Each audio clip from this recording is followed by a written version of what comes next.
1, 2, 3. Halo semuanya, balik lagi di channel New Work, dimana kita akan selalu kalau ada uang lebih atau mungkin mainan akan aku bahas. Dan hari ini kita akan mereview Ultraman Blazar action figure yang keluaran dari ZD Toy. Sebenarnya ini mainanku yang cukup lama, aku beli itu bulan Mei kemarin dan ku mainin selama 4 bulanan lebih. Aku beli ini di harga 350.000 di online store. Jadi kalau kalian cari di offline store itu mungkin kisaran harga ya 400-an. Nah, dengan harga segitu dan dimainin selama 4 bulanan lebih, apakah ini worth it untuk dibeli? Dan ada satu hal penting yang aku bilang, bahwa mainan ini bagusnya adalah dia punya punya gimmick untuk menyala seperti ini. Nah, mana kamera? Nah, dia punya gimmick untuk menyala seperti ini. Dan bahkan color termnya juga ada mode tinung-tinung. Nah, mari kita bahas mulai dari sekarang. Nah, dari cover depan kita punya gambar Ultraman Blazar yang figurnya. Nah, di sisinya itu ada tulisan Cina sepertinya, dan aku nggak tahu. Jadi kita skip aja bagian ini. Dan di tengah-tengahnya ada tulisan Blazar, yaitu nama Ultraman-nya. Nah, di bawah kanannya ada ZD Toys selaku brand yang mengeluarkan mainan ini. Di sampingnya ada Suburaya Production, yang artinya mainan ini adalah mainan yang berlisensi langsung oleh Suburaya. Nah, yang menarik dari cover depan ini adalah dia punya aksen warna biru, kemudian ada merah, sesuai dengan corak di bagian badan Blazar. Bagian samping-sampingnya itu tulisan Cina dengan warna silver metallic, terlihat seperti HP ya. Sama juga di bagian sampingnya juga. Aku nggak tahu artinya apa, sepertinya Ultraman Blazar mungkin. Nah, lalu kita bahas di bagian belakang covernya. Di bagian paling atas, kita punya font Ultraman Blazar yang ada di series. Kemudian di bawahnya ada tampilan dari figur Ultraman Blazar. Dan ini ada tulisan Cina ya, aku nggak tahu artinya apa. Mungkin maksudnya itu bagian-bagian mana yang memiliki LED atau bagian yang bisa menyala. Di sampingnya ada Ultraman Blazar yang lagi memegang tombak bersiap untuk menyerang. Nah, di bawahnya kita dapat semacam aksesoris yang bisa kita dapatkan, yaitu stand base, kemudian alat berubahnya, dan alat untuk menyalakannya, dan beberapa aksesoris lainnya yang nanti kita akan bahas.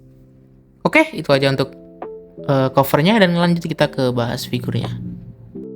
Nah, sekarang kita mulai bahas desain figurnya. Di bagian kepala kita bisa lihat ada ornamen biru yang menjulur ke belakang dengan bentuk yang cukup tajam dan berkeriki. Apalagi ini keluaran ZD Toys, itu artinya dia bisa nyala seperti ini. Detail yang seperti ini berhasil membuat desain Blazar semakin liar dan unik, sesuai cerita di seriesnya, yaitu Ultraman yang liar dan primitif. By the way, ornamen biru ini adalah bekas luka. Menurut Kiyotaka Taguchi sendiri selaku sutradara series ini, Ultraman Blazar adalah semacam pemburu atau pejuang yang memburu kaiju dari planet M421. Mirip-mirip lah seperti manusia purba di zaman prasejarah yang memburu hewan untuk bertahan hidup. Nah, ketika ia berburu, dia mengalami cedera, kemudian luka tersebut mengeras dan mengkristal seperti koreng atau skap. Jadi kristal biru ini bukan sekedar ornamen atau aksesoris tubuh, melainkan semacam bekas luka yang membekas dan mengkristal. Keren sih konsepnya. Lanjut di bagian tubuhnya, desain Blazar ini menurutku cukup unik. Tubuhnya didominasi warna silver dengan beberapa bagian berwarna hitam.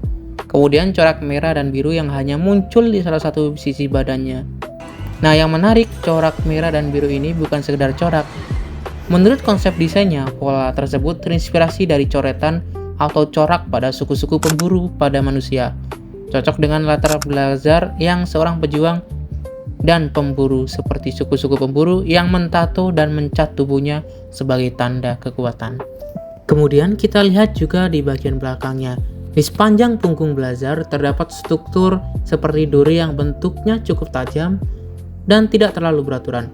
Menurut aku, detail ini semakin memperkuat kesan Blazar yang sebagai Ultraman liar dan primitif. Jadi dia nggak terlihat seperti Ultraman yang desainnya benar-benar bersih dan rapi, tapi lebih seperti makhluk hidup yang memang berevolusi dengan tubuh seperti ini. Oke, mari kita bahas mulai dari artikulasi di badannya. Kita bahas dari kepalanya dulu. Nah, yang gak terlalu aku suka dari Shirito itu kepalanya itu hampir nggak ada artikulasi buat menengok ke atas. Ke atas cuma segini, ke bawah cuma segini. Mungkin dikarenakan karena ada baterainya mungkin ya di sini. Di sini tempat kita nanti naruh baterai supaya Zilitoy mainan kita menyala. Jadi minusnya yang aku nggak suka itu ya dia nggak bisa menengok ke atas ataupun ke bawah. Tapi untuk menengok ke kiri dia cukup bisa. Sampai ke belakang pun dia, walaupun agak aneh sih karena ketahan sama durinya. Tapi ya udahlah ya. Kemudian kita bahas di bagian bahu. Apakah dia punya butterfly joint? Yap, dia punya butterfly joint. Mentok segini. Kemudian untuk bahunya bisa ke atas segini. Kita masukin bahunya ke dalam dan dia harus diputar seperti ini. Dia mentok ke atas segini, ke bawah segini, ke depan, ke belakang. Nah, yang juga yang agak dan yang juga agak disayangkan dari mainan ini adalah dia itu gampang sekali lecet di bagian titik-titik artikulasi. Jadi kalau kalian mainin nggak hati-hati, jadi seperti ini dia lecet karena artikulasinya sendiri. Sama di bahu kirinya juga sama, dia juga bisa putar ke depan, ke belakang seperti ini. Nah, kemudian kita bahas sikunya. Sikunya ke belakang dia mentok segini sesuai anatomi tubuh manusia. Ke depan segini. Kemudian ke kiri bisa? Enggak bisa. Segitu aja. Nah, untuk bidang dadanya ke depan segini dia, ke belakang lumayan jauh segini. Jadi ini ke depan dan belakang. Lumayan bagus daripada Ultraman 3 yang kemarin. Sayangnya Ultraman 3 itu bisa menengok ke atas yang ke bawah, sedangkan Zilito itu nggak bisa. Nah, untuk bagian perut ini dia kotak-kotak sekali. Dia bisa bisa ding. Dia bisa kayak gini, ke kiri, ke kanan maksudku. Kemudian ke kiri walaupun agak susah. Ke kiri. Sepertinya dia mentok segitu ya, jadi jangan terlalu dipaksakan. Jadi dia agak susah untuk ke kiri, untuk menghadap ke samping mentoknya ke sini. Nah, kemudian bagian pantat atau pahanya yang aku suka dia itu ada semacam kayak ceklekannya. Jadi kalau kita tarik dia bisa segini. Nah, mentok. Ya jeleknya Zilito itu artikulasinya nggak kurang ya dibandingkan SHF atau figura standar yang kita review kemarin. Nah, segini mentok. Itu pun dia nggak bisa ngekunci turun dia. Kemudian apakah dia bisa split cuma mentok segini itu. Kemudian kita bahas lututnya ada semacam bukaan dan dia mentok segini ke depan seperti biasa sesuai anatomi manusia. Nah, yang kusuka dia itu ada di jari kakinya ada artikulasi juga, jadi dia bisa menjinjit seperti ini. Apa itu jatuh? Tangan yang jatuh.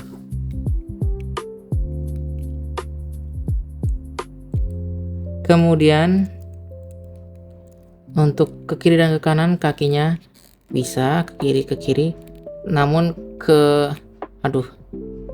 untuk ke bawah itu agak susah ya, atau bahkan malah nggak bisa.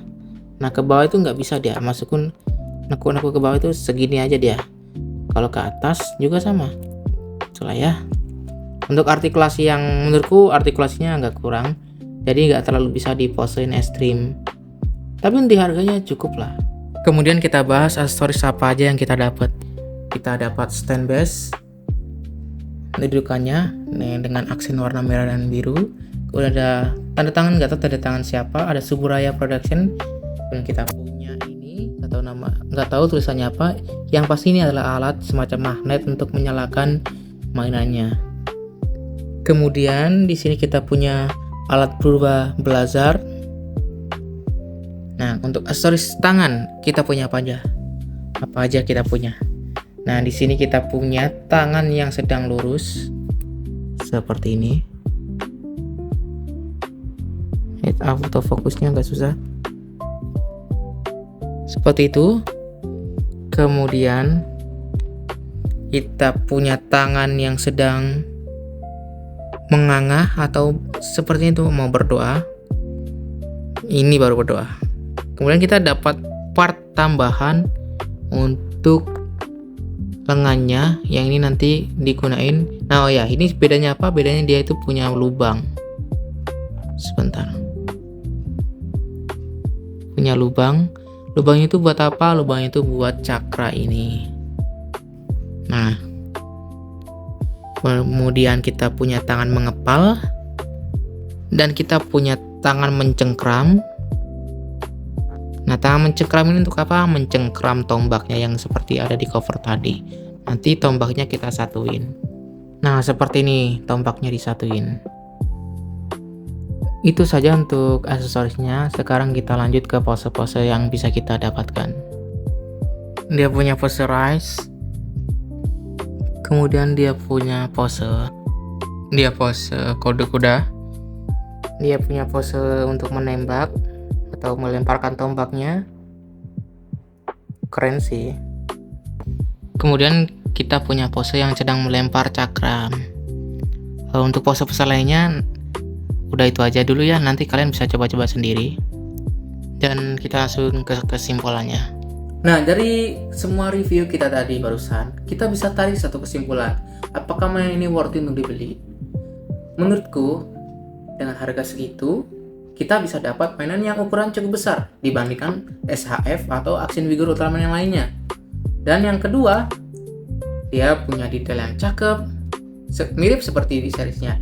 Dan jangan lupa, dia juga punya LED, yang dimana action figure itu seperti SHF itu jarang punya, atau bahkan ke atas aku ya.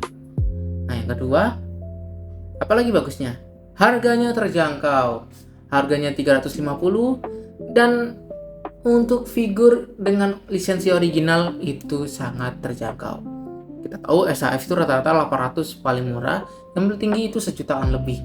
Nah, tentu di balik semua kelebihan itu dia punya kekurangan. Seperti kita lihat tadi, artikulasinya itu tidak bisa untuk pose-pose ekstrim. Jadi